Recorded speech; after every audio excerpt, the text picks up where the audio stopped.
For the proponent of the bill, I was wondering, could she clarify as of right? Because does this mean that a developer can do whatever they want to do through you?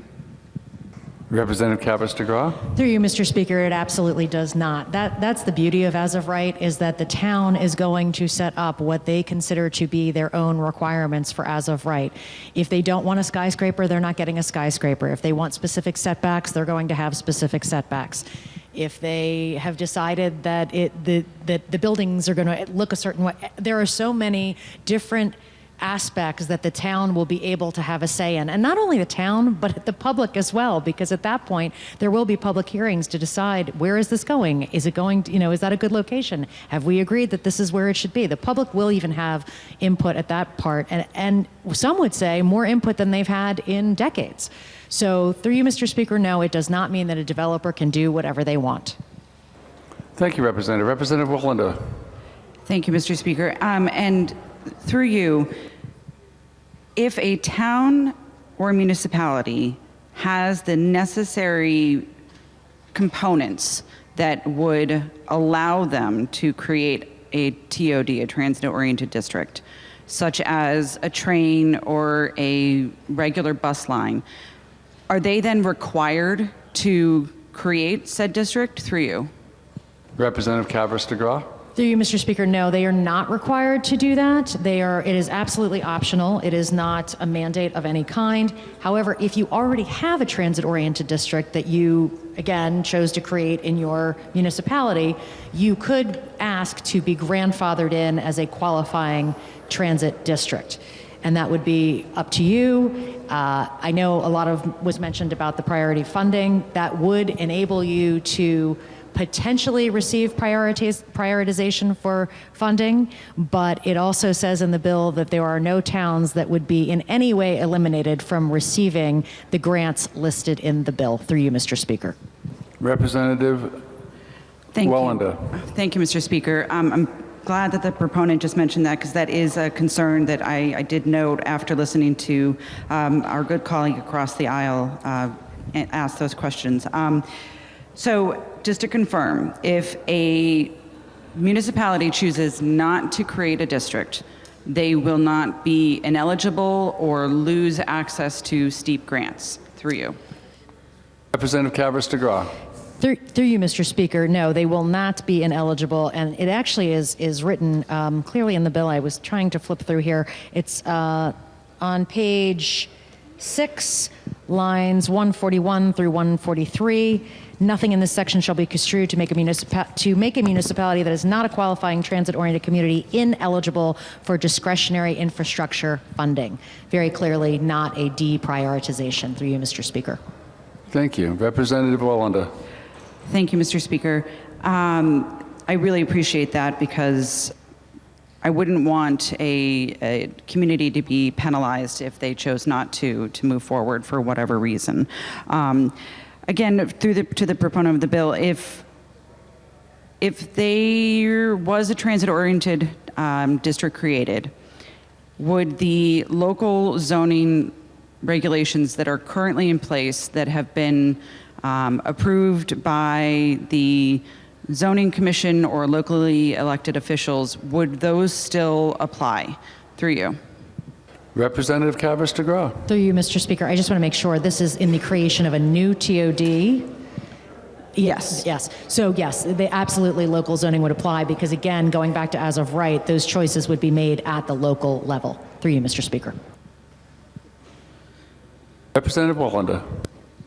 Thank you, Mr. Speaker. And so through you, just want to make sure I am clear on the process.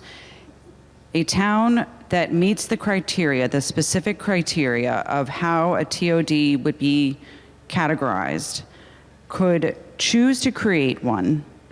That process would either be through a public hearing, or where the town could give input, or potentially it could be done at a Board of Selectmen or Board of Alder meeting, where there's also access to public input by residents and the community.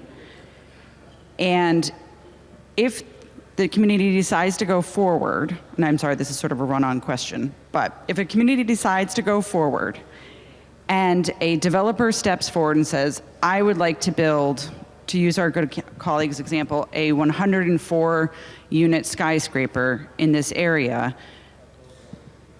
that skyscraper, before it was approved by the local resident zoning enforcer, would have to meet all existing local zoning regulations. Is that true? Through you. Representative Kavros DeGraw. Through you, Mr. Speaker, yes, that is accurate. Okay, thank you. So, for example, I have 4 towns, and they all have very different geographical qualities. They have very different needs. Some have flood zones, some have access to sewers, some do not. There would be no way that a developer could force through a type of housing unit or building that would violate the local Wetlands Commission zoning or safety concerns for access to sewer or emergency services. Through you. Representative Kavros DeGraw. Through you, Mr. Speaker, no. And it additionally, just as a reminder, would have to comply with public and health and safety codes. Through you.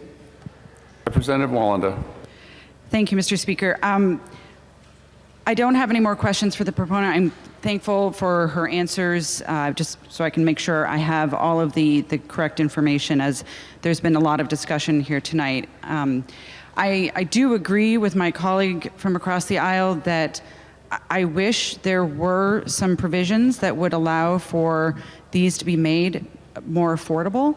I have 3 kids that I really hope want to stay close after they become adults, and I worry that they won't be able to find a place to live and to thrive the way that my husband and I, or their dad and I, have been able to. And I also know that there is a process that can be very successful when it comes to creating housing within the state. We recently did this in Orange, where there was a completely affordable project that was put in, and there was a lot of community input, and it was completely supported.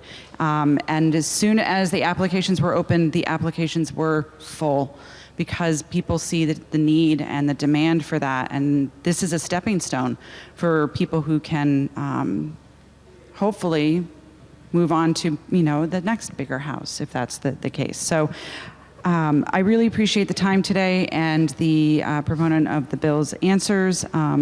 Thank you very much.